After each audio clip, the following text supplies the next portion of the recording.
What do you what do you expect from Cody when Cody comes back? I think a lot of people think, it was he's a made man after that performance with the torn pec, at least with Vince McMahon. But what do you think when he comes back? Can we expect to see him in a big way at the Rumble and WrestleMania?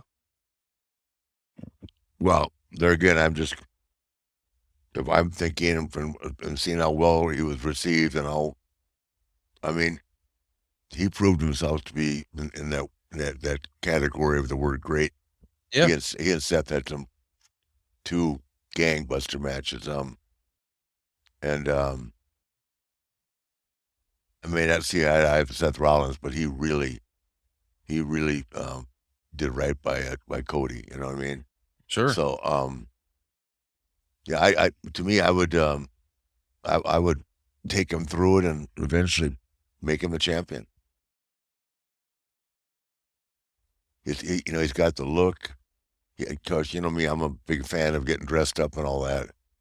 Carries himself like a businessman, a champion. I mean, there's a lot of things about him I really like. I mean, Brock's got his own style, and we may never see an athlete like Brock again ever. I mean, a guy that size that can do all that stuff. You know what I mean? Yeah.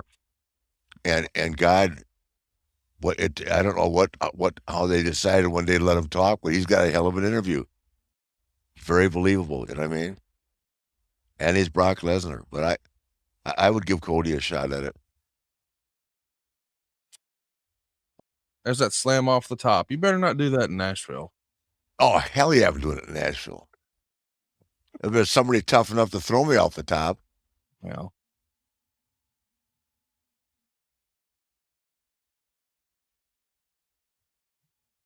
after a night like this in the Omni, what was the after party like? oh Conrad, you would have never been allowed to come. I'm not allowed to come now. The Marriott, the Marriott on Riverdale Road, unbelievable.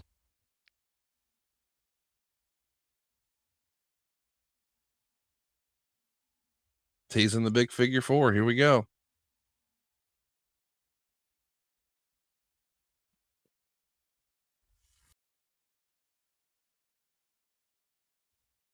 There's Busted Open called me. That was Gabby. Oh, there you go. You made me in demand.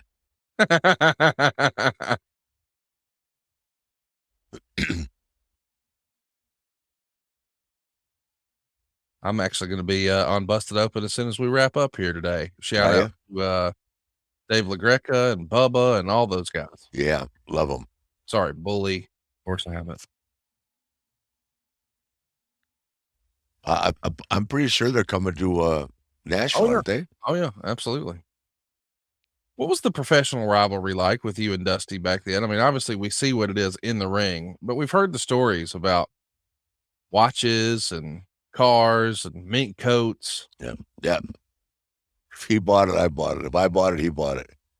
Also, there was a lot of competition between he and I. We didn't always see eye to eye.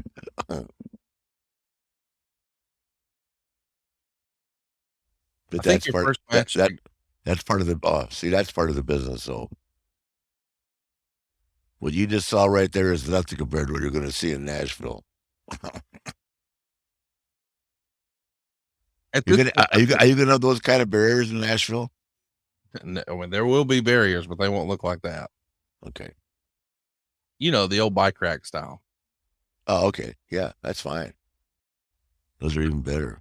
I think your first match against Dusty was like 10 years prior to this, 1975. But here you are 10 years later in the main event of the biggest show of the year. And I Mhm. think everybody remembers the story that when you were first breaking in, man, you wanted to be like Dusty I Rhodes. I I idolized him. I mean, as a fan, as a little kid, I mean, I know there's the professional thing, but part of you has to think it's pretty damn cool to be in there with a guy that you held in such high regard Oh on my god, it was television. I'll never forget our first big night in Greensboro, and he said to me, he looked at me and said, "Relax, kid. Just let the grand opening and Caesar's Palace."